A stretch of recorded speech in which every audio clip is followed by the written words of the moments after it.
नमस्कार, भारत होम्योपैथी के YouTube channel पर आपका स्वागत है। आपके साथ मैं हूं निखिल शर्मा।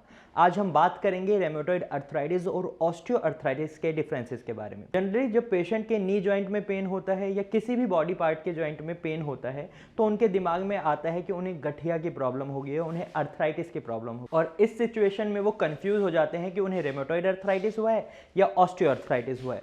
ये दोनों अर्थराइटिस काफ़ी हद तक सिमिलर भी हैं और इस वजह से भी उन्हें काफ़ी कंफ्यूजन हो जाती है। तो आज की वीडियो में मैं आपकी यही कंफ्यूजन दूर करूंगा और मैं आपको बताऊंगा रेमेटॉइड अर्थराइटिस और ऑस्टियो अर्थराइटिस के वो डिफरेंसेस जिन्हें जानने के बाद आप खुद पहचान लेंगे कि आपको रेमेटॉइड अर्थराइटिस हुआ है या ऑस्टियो अर्थराइटिस हुआ है।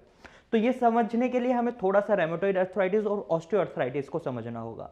तो रेमेटॉइड अर्थराइटिस एक ऑटो इम्यून डिसऑर्डर है।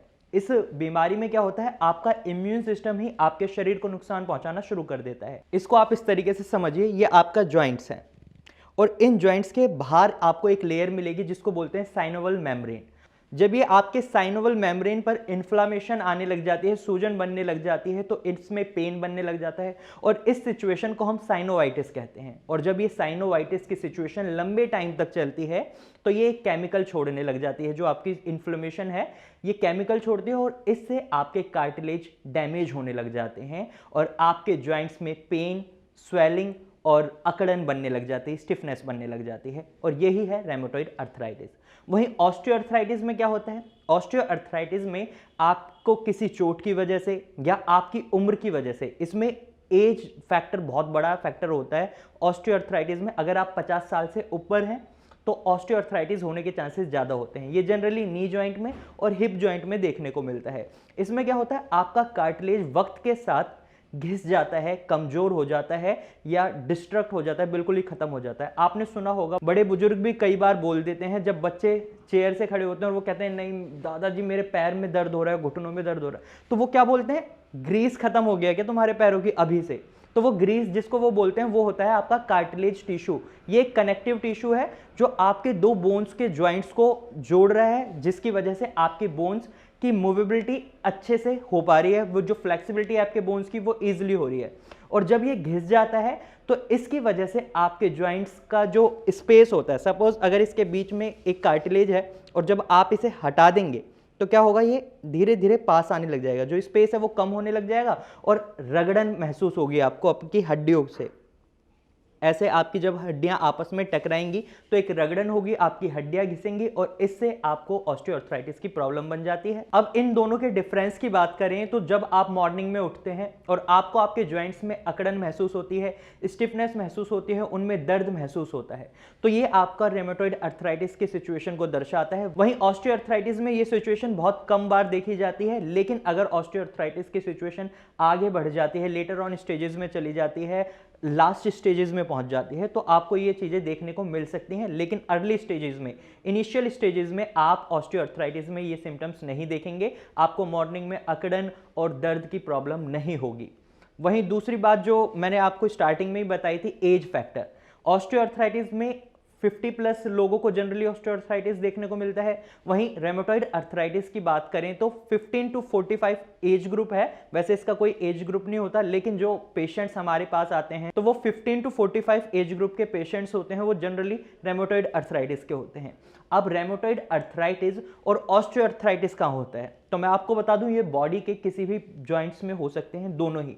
लेकिन ऑस्टियोआर्थराइटिस आपके नी जॉइंट में, हिप जॉइंट में जनरली ज्यादा देखने को मिलता है, या आपके बड़े जॉइंट्स में ज्यादा देखने को मिलता है। वहीं अगर हम रेमेटॉइड अर्थराइटिस की बात करें तो स्टार्टिंग स्टेज इसकी छोटे छोटे जॉइंट्स से होती है। लाइक ये आपकी फिंगर है, तो ये आपकी फिंगर का जो ये जॉइंट है, आपको इसमें रेमेटॉइड अर्थराइटिस की सिचुएशन देखने को मिल सकती है। अगर आपकी इस फिंगर के जॉइंट्स में यहां सूजन दिखने को मिलती है तो ये आपका रेमेटॉइड अर्थराइटिस हो सकता है। वहीं अगर हम रेमेटॉइड अर्थराइटिस की बात करें तो रेमेटॉइड अर्थराइटिस में अगर आपके इस हाथ की इस उंगली में स्वेलिंग हुई है, सूजन आई है और स्टिफनेस है, तो आपके दूसरे हाथ में भी ये प्रॉब्लम आपको देखने को मिलेगी। लेकिन वहीं ऑस्टियोआर्थराइटिस की बात करें तो हो सकता है आपके एक नी जॉइंट में ही आपका कार्टिलेज डिस्ट्रक्शन हुआ हो, आपका दूसरा नी जॉइंट ठीक रहता है। वहीं डिफॉर्मिलिटीज एक बहुत बड़ा डिफरेंस है जो रेमेटॉइड अर्थराइटिस पेशेंट्स और ऑस्टियोआर्थराइटिस पेशेंट्स में देखने को मिलता है।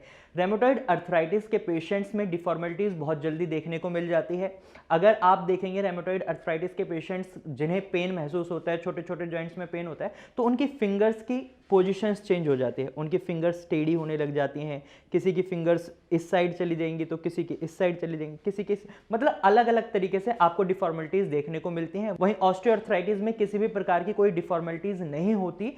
कुछ केसेस में ऐसा हो सकता है कि उन्हें भी डिफॉर्मिटीज को फेस करना पड़े, लेकिन वो बहुत ही रेयर केसेस होते हैं और फाइनल स्टेज पर जब पेशेंट ऑस्टियोआर्थराइटिस में पहुंच जाता है तब ये ज्यादातर देखने को मिलता है। वहीं अगर आप ऑस्टियोआर्थराइटिस पेशेंट हैं तो आप देखेंगे आपका जो जॉइंट है, जिस जॉइंट में आपको पेन महसूस होता है, वहां आपको रेडनेस भी नहीं दिखेगी, ना ही उसमें स्वेलिंग दिखेगी।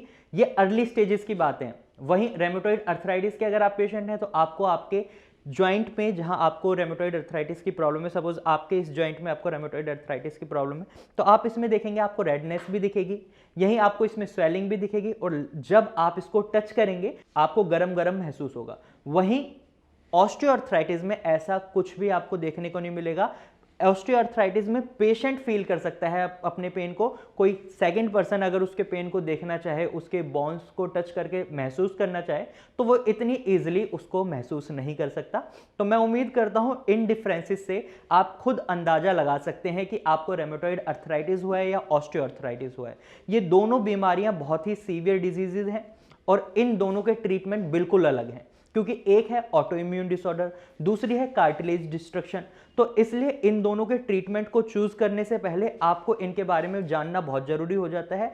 तो इन दोनों टॉपिक्स पर मैंने वीडियो ऑलरेडी बनाई हुई है, आप उन्हें इजीली डिस्क्रिप्शन एरिया में जाकर देख सकते हैं। अब आपके दिमाग में एक सवाल आया होगा कि अब हमें पता चल गया ऑस्टियोआर्थराइटिस की हमें प्रॉब्लम है या हमें रेमेटॉइड अर्थराइटिस की प्रॉब्लम है, तो इसका ट्रीटमेंट क्या है? तो मैं आपको बता दूं, इन दोनों के ट्रीटमेंट बहुत जरूरी हो जाते हैं अगर आप इन्हें अर्ली स्टेज पर अपना ट्रीटमेंट स्टार्ट करवा लेते हैं। जैसे मैंने भी आपको रेमेटॉइड अर्थराइटिस का बताया था कि इसमें आपको डिफॉर्मेलिटीज देखने को मिलती हैं। वहीं अगर आप अर्ली स्टेज में रेमेटॉइड अर्थराइटिस को डायग्नोज कर लेते हैं और उसका ट्रीटमेंट शुरू करवाते हैं तो आपको डिफॉर्मेलिटीज नहीं होंगी और जिस दर्द और स्वेलिंग की प्रॉब्लम को आप फेस कर रहे हैं वो भी धीरे धीरे कम हो जाएगी।